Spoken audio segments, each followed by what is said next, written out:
Hi, Professor Scott.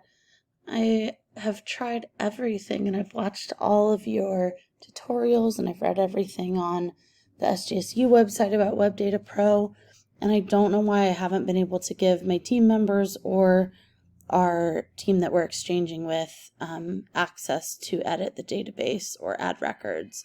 So I wanted to show you what I'm doing so you can see if I'm doing something incorrectly. I'm clicking Manage Members. I'm going to your email address. I deleted the space just like you told us to.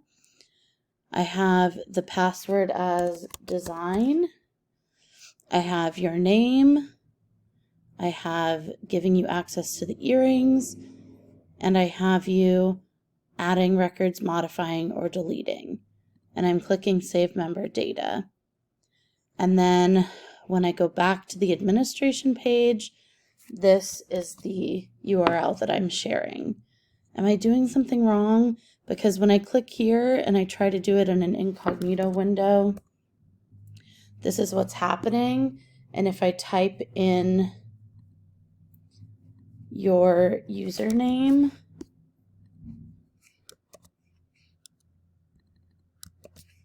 and design, this is what it keeps telling me. Is there something I'm doing wrong? Please help. Thank you so much.